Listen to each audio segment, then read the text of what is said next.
नमस्कार, माझ्या या नवीन ब्लॉगमध्ये सगळ्यांचे स्वागत आहे. आज आपण करणार आहोत वांग्याची भाजी.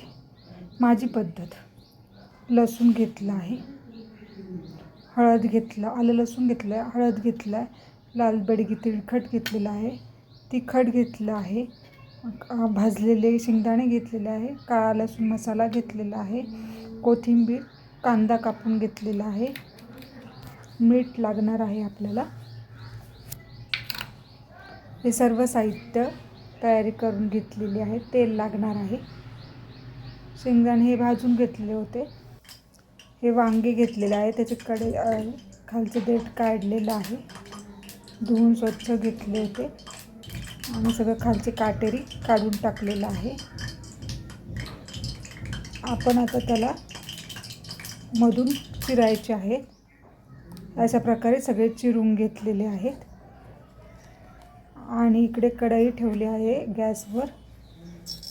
त्या तेलामध्ये ते चिरलेले सगळे वांगे फ्राय करून घ्यायचे आहे. लालसर उलटे पलटे करून असे चांगल्या प्रकारे फ्राय करून घ्यायचे. ही माझी पद्धत आहे. व्हिडिओ आवडला असेल तर व्हिडिओला सबस्क्राईब करा, लाईक करा, शेअर करा. असे परतून घ्यायचे.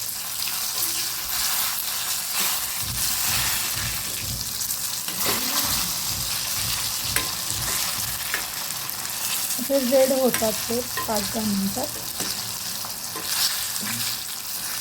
5 ते 7 मिनिटं लागतात फक्त, जास्त वेळ नाही लागत. ते काढून घ्यायचे बाजूला.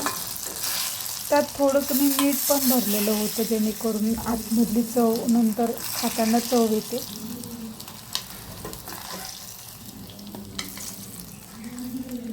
आणि थोडंसं बेडगी मिरची तिखट पण टाकलेलं होतं, रेडसरपणा येण्यासाठी वांग्यांना.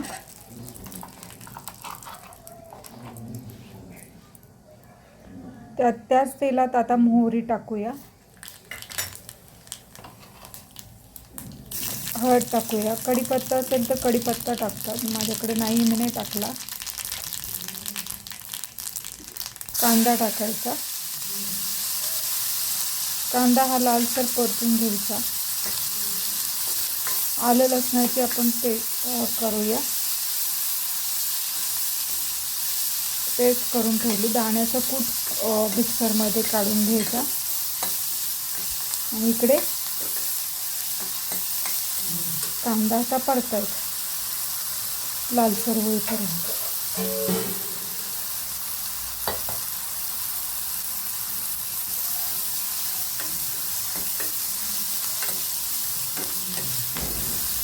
चांगला सगळं भाजून परतून घ्यायचा. आलं लसणाची पेस्ट टाकली त्याच्यात.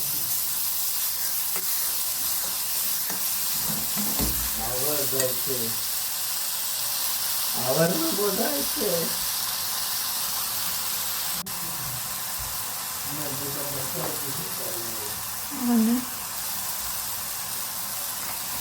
सगळं एकजीव झालं पाहिजे, मस्त असं परतून घ्या. हळद टाकली. ही भाजी खूप सुंदर लागते. बेडगी मिरची तिखट टाकली रेडनेस होण्यासाठी. हे लाल तिखट टाकलं आपलं तिखटाचं. हे काळा कांदा लसूण मसाला घातला अंबारीचा. मीठ टाकलं. हे सगळं परतून घ्यायचं. मस्त तेलात असं परतून घ्यायचं. छान ग्रेव्ही तयार होती ही. बघा किती छान रेडनेस आलं. थोडं पाणी टाकायचं, जेणेकरून असं शिजून निघेल ते. म्हणजे किंचित टाकायचं.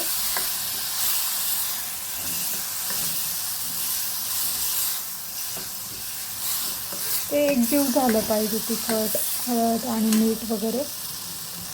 त्यानंतर हे वांगे त्यात परतायचे.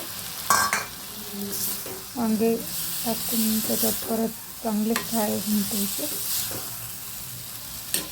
वांग्यात कुठलाही मी मसाला भरलेला नाही, फक्त तेलात फ्राय करून घेतलेला आहे.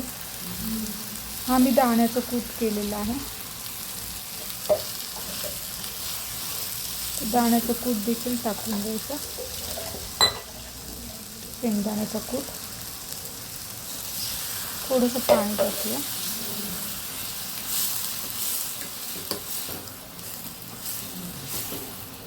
चांगलं हलवून घ्यायचं. मसाला सगळं परतला गेला पाहिजे आणि त्यात वांगेही व्यवस्थित हे होतात. मसाला त्यात वांग्यांमध्ये जातो व वांग्यांना तो मसाल्याचा फ्लेवर येतो. थोडं पाणी टाकते.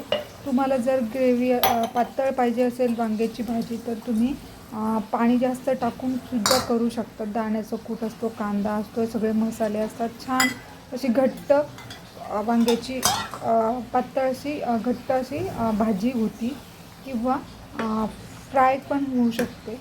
म्हणजे असं पाणी कमी टाकून फ्राय करायचं शिजून.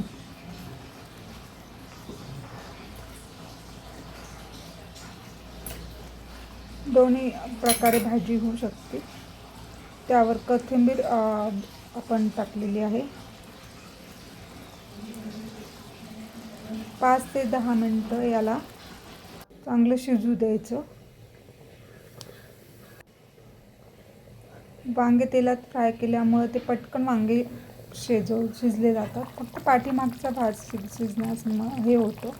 तेव्हा पातळ रस्सा भाजी पण झाली आहे वांग्याची. आपण ग्रेव्ही घट्ट ग्रेव्ही पण करू शकतो. वांगा फ्राय असं पण होऊ शकते ही भाजी. वांग्याची आपली मस्त भाजी तयार.